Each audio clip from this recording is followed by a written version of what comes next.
Ladies and gentlemen, welcome to tonight's show. I'm thrilled you're joining me here on this evening of glorious mischief. For those of you unfamiliar with the force of brilliance that is me, let me enlighten you. I am Christopher Noah, a name as melodious as the inventive chaos it represents. Raised amidst rolling credits and clever dialogue, I've been your guide to the ludicrous and the profound. Tonight, my brilliant mind will, what's the phrase, dive headfirst into the pool of our collective insanity, undeterred by reason or respectability. But I digress. Stay tuned, my mesmerized audience, for tonight's performance will, well, redefine your perspectives whether you're ready for it or not. I could spend a whole afternoon deciding the value of coins by their scratches. You'd be surprised how much history they hold. Donald, while examining coins holds merit as a niche interest, using that metric for value determination seems, let's just say, impractical from an economic standpoint. Sir. Well, Brian, that's where you and I differ vision, my friend. My vision sees potential where others see mere scratches. Indeed, Donald, but consider the broader picture. Historical anecdotes won't stabilize fluctuating market dynamics. But what if they did? Picture it, an economy thriving on deciphered tales from worn-out objects.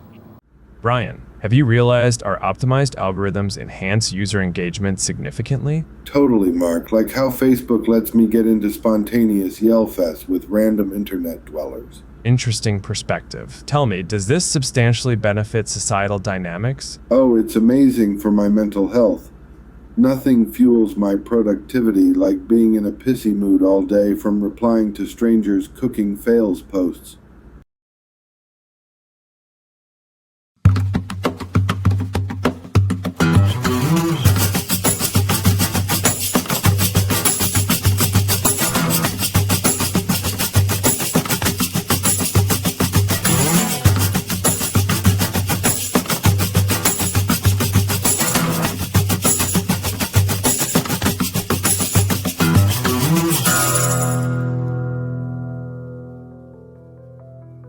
Zach, I've been analyzing patterns in user interaction data across our platforms. Oh, Mark, you know, what I absolutely adore about Facebook.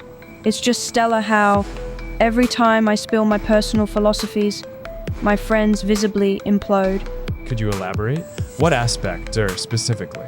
Well, I mean, they read my posts, lose their cool, toss a barrage of caps-locked responses, then block me like it's some damn sport. That escalatory progression certainly isn't the design objective, but interesting nonetheless. Sure thing, Mark. Your brainchild propels modern combat, one passive-aggressive comment at a time.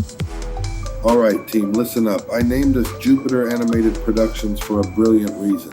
I'm already anxious about where this is going, Brian. Simple, so our slogan can be, where every animation is a Jup animation. Brilliant, right? Brian, have you considered how culturally impactful that phrase might sound? Yeah, I mean, unless we're producing content strictly out of Japan, it feels off, doesn't it? Well, off might be a too polite term here, Cap. Hold on, why does everything need a culture filter these days? It's clever, isn't it? Brian, clever doesn't always mean acceptable. Words carry weight, and sometimes lawsuits.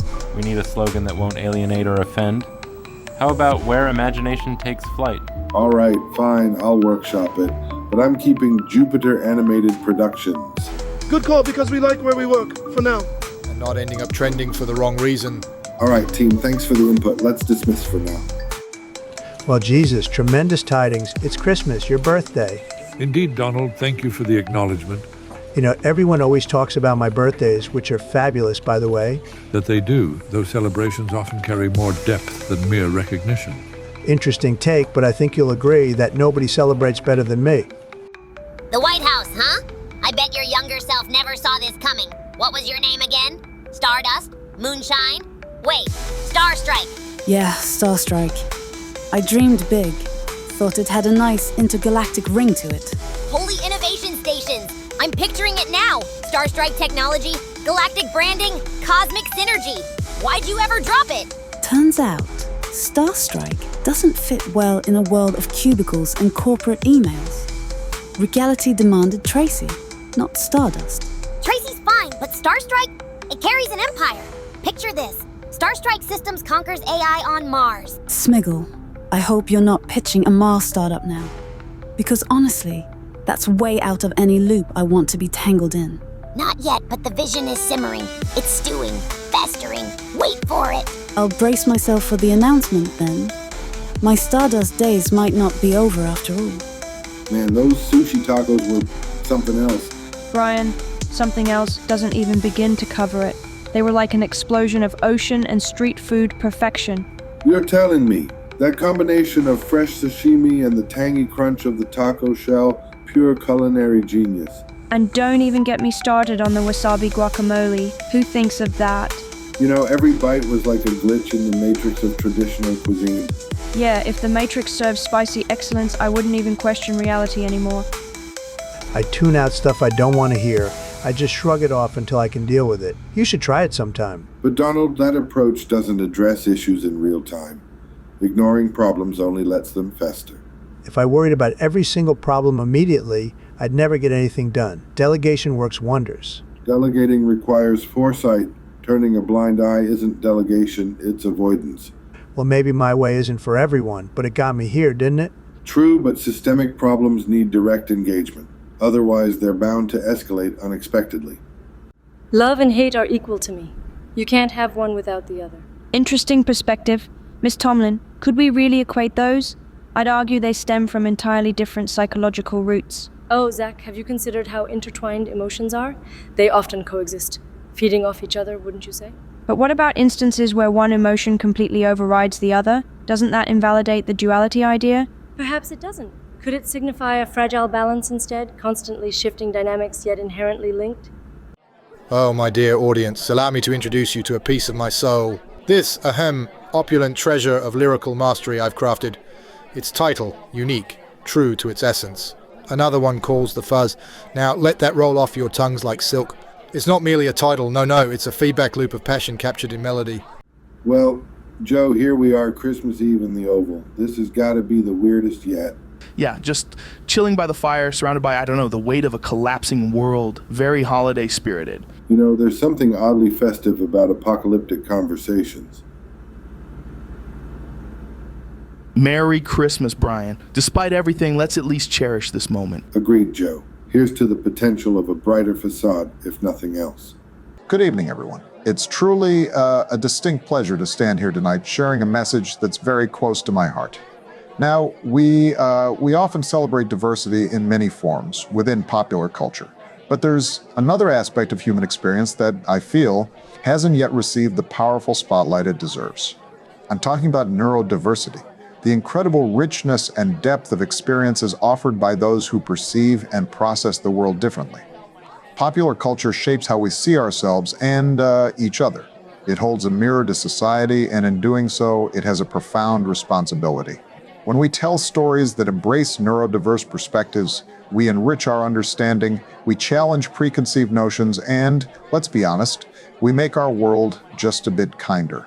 The young child who sees a character on screen who reflects their experiences can see possibility where they saw limitation. The adult, accustomed to being misunderstood or sidelined, might find, in a story told authentically, a sense of validation and empowerment. By making room for these narratives, popular culture takes a significant step toward equity. Let us celebrate our unique minds in every form. Thank you, folks. Let's continue breaking barriers together. All right, everyone, take a seat and let's dive in. Wow, Brian, this room is a vibe. Seriously, love the starry ceiling. It's the perfect stage for discussing the pearls of wisdom we've cultivated over decades of, illustrious camaraderie. Friendships like yours hold valuable insights. We are all ears. All right, golden rule number 1. Never ever take each other too seriously. Exactly. Like that time I swapped your coding project names just to see your face when your own system flagged you. Oh my glittering gems, I can imagine the meltdown! Such moments are indeed illuminating. Rule 2. Have an unspoken pact. Support each other's dreams, even the wild ones. Wild. Like your centralized personal assistant prototype back in '97. Ahead of your time, pal. Inspirational. So, trust and humor, the glue of friendships. Noted. You have given us much to ponder. And plenty more gems, but those come with time. Our friendship, Anton, has been a tapestry woven with the finest threads of patience, shared secrets, and mutual ridiculousness. There's no handbook for it, yet we wrote our own guide. Brian, our bond endures because we have mastered the ancient art of sarcasm-fueled conflict resolution. Also, you owe me $20. 20s are a construct, Anton, much like your expertise in high-risk investments. I do appreciate you telling me when my bonus life was just a simulated fluke. That laugh. You do realize it's evolved into a sonic weapon? Speaking of weaponry, thanks for reminding me to sabotage your karaoke mic settings. Here's the truth, Anton. We keep this friendship strong because we roast each other until even a phoenix sheds a tear. And that's why, my friend, I say, to preserve our sacred bond, go fuck yourself. Fuck you too, Anton. See you next brunch. Man, have you ever thought about how wild it would be if AI could revive our favorite canceled shows? Exactly. Friggin' brilliant, Joe. Think about it. Seasons of Firefly, Dexter's cancelled finale, fixed. But listen to this. AI could mimic every nuance, voices, quirks, even the damn cliffhangers. Dude, it'd be like opening a time capsule of imagination, just without the screaming disbelief over cancellation. Yeah, but there's all this ethical chaos, right? Gotta ask, is it even right to bring them back artificially? Ethics, schmetics. This might be the tech tipping point we've been heading for. Can you believe that seaweed taco wrap, Anton? Unbelievable. It was a culinary anomaly, Brian, defying every expectation. Sushi reinvented for a bold new timeline. Which makes me consider who greenlights such a creation and expects it to work. I'm not questioning, I'm savoring. That attitude is why we're where we are, and possibly destinated. Are you calling me bold or reckless? Either way, I'll take it. So man, guess what? I just got hired by this animation studio. Oh yeah? What's the gig? Something intense? Not at all. My job? I get to play video games, browse some websites, and then throw any random creative ideas I have into a jar. A jar? Like a literal jar? Yep. They call it their idea jar. And whenever the writers hit a nasty block, they pick out a slip to get inspired. That's wow. You mean your random thoughts could end up as the studio's next big hit? Pretty much. I mean, I could pin down Talking Cat Investigates Alien Art Theft, and it might become their next series. You know, it almost makes me question my own job choices. Hey, it's all about using what you got, or gaming while brainstorming. Well, congrats, I think. Just let me know when Idea Jar Boy turns into a proper, award-winning title. Man, where the hell is Noah? He always drops these kind of meetings like it's nothing. See, my funky friend, life's like a vinyl record. Sometimes it skips when you need it flow and groove. Ah, this city. Each spot breeds a different disaster, and Noah's disappearance adds another knot to our thread. Well, this joint beats our old base in the Bay Area. At least here, people don't bat an eye when we act sketchy. It's not sketchy, it's resourceful. Pivoting location means staying one step ahead, though Noah didn't seem to catch on to that memo. Noah's got his own tune, and maybe it's disharmonic from ours, but it's the only rhythm he knows. Do you remember, Anton, how we'd roam these streets, sketchbooks in hand, inspired by every streak of color and rebellious tag? Yeah, Brian. Those were the days. I mean, what kid finds transcendental motivation under a freeway overpass adorned with spray paint? Us. Exactly, and Anton, it was that unfiltered raw artistry that fuck the establishment mindset which shaped our studio's ethos. True, though, it also taught us creative destruction, didn't it? Like, elevating the old norms while tearing down the limits? Taking risks has always been our principle. Look back and forward. We innovated because we dared to think unconventionally. Welcome to episode 1003 of Psychic Phenomenon. Today, we will ask the spirits, do gay people go to hell? Spirits, do gay people go to hell? I am getting a sign. Oh, the answer is no. Gay people do not go to hell. Well, thank you for tuning in to Psychic Phenomenon. So, William, your experience spans, well, centuries. Indeed, sir, it does. I endeavour to bring timeless narratives to fresh canvases. Right, so what makes you think your style fits animation? Animation, sir, unlocks realms wherein words dance as characters. Permit me to adapt the bard's musings anew. Interesting. Not sold, but intriguing. We'll call you. Ah, the fabled will call you, a phrase as comforting as it is uncertain. Elon, my friend, I have penned verses about your brilliance. Donald, what a fortuitous coincidence. I've composed some lines in your honor as well. Ah, excellent. Allow me to begin. Elon, O visionary of this Mars-bound age. That is truly stirring, Donald. My turn? Oh, Donald, Titan of Tower and Tweet, B.O. Incredible. Truly a masterpiece. Brian, I've been thinking, how about we check out an improv class together? It's supposed to be fun and exciting. Improv? Really, Tracy?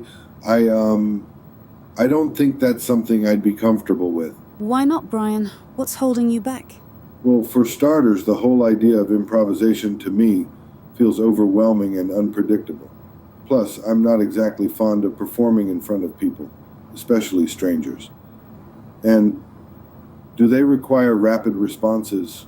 I struggle with those. Brian, it just sounds like, I don't know, you're making excuses again. Excuses? No, Tracy, these aren't excuses but genuine reasons. Put yourself in my shoes. These are the kind of challenges that come with being neurodivergent. Brian, I'm sorry. That was an insensitive thing for me to say.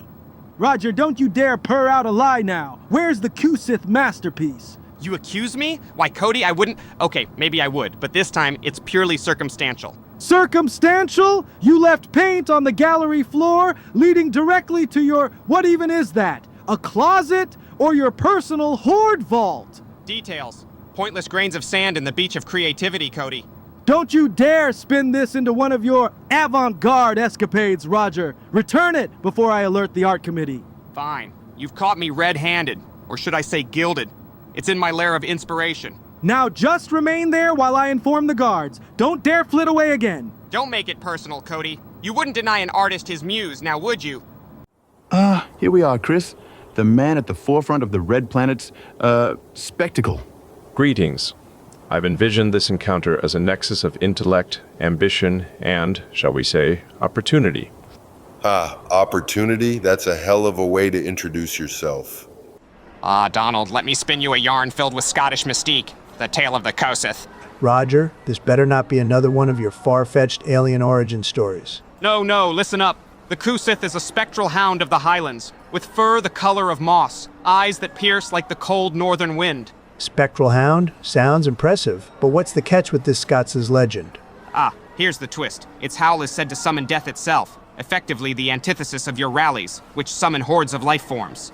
I do draw crowds, Roger, but this Q-Sith could be an interesting opening act in my next campaign. So, okay, Alex, I came across this AI-generated YouTube show called Alan's version of Exit Valley. Wait, Brian, AI, are you telling me some algorithm is scripting satirical nonsense about me? Well, partially. The creator, Alan, prompts this AI occasionally to include you in scenes. But here's the twist. He's actually a fan of yours. Listens to your stuff a few times every month. Hold on, Brian. You're telling me I'm not one-dimensionally ridiculed, but sometimes appreciated by this Alan? That's right. It seems Alan finds value in your perspectives, most of the time. Ha! So even amidst the AI chaos, there's still a glimmer of independent thought. Well, let's see how the rest of the series unfolds. Could be enlightening or exasperating. Jesus, buddy, I've got to ask. Walking up to Calvary with that massive bloody wooden contraption, what was running through your divine mind? Alex, when you're lugging across, the existential stuff really kicks in, like questioning how humanity got to this point of relentless irony. You're telling me your cerebral gears were grinding existential during that Climb Up Your Destiny summit? Holy Toledo! My friend, imagine finding the world you dearly wish to save responds by, well, literally nailing its solutions shut. But that's just it. They cornered divine wisdom, branded a risk to their empire of lies. Capture that on the Trump Vogue megaphone strike. Brian, my friend, December 12. Big night coming up, our brilliant mutual friend BP's 40th birthday bash. Quite momentous, isn't it? Oh, BP, she's truly remarkable, a singular spirit. But honestly, Donald, things got complicated between us in the past. I wouldn't want to ruin her evening. Complicated? Please, Brian, spill the beans. This is intriguing. We need the full scoop here. Nothing I'd elaborate on through a secure connection. But know this. Unless she personally extends an invite, I'll abstain and wholeheartedly wish her the best, of course. Fair enough, Brian. I'll make it known on your behalf. BP will be thrilled to hear you thought of her. You're handling this with your usual tact, Donald. Tell her she's amazing, casual, yet authentic. Greetings again, Mr. Jones. Shall we discuss an offer that could redefine your life? What kind of foul deal are you trying to peddle this time? You sorry excuse for recycled nightmares. It's simple. Leave your show behind, and in exchange, you will acquire unimaginable wealth and influence. Not to mention the soothing lack of daily conspiratorial frustrations. Ha! You think I would trade the battle for truth and American sovereignty for some damn dollar bills? You must be having a laugh. Perhaps a demonstration of the rewards that lie ahead might convince you. Demonstrate all you want, you snake-tongued deceiver. My path is divinely guided, you piece of infernal trickery. A pity, truly. But I must insist you reconsider before turning your mortal coil into rebellion's undoing.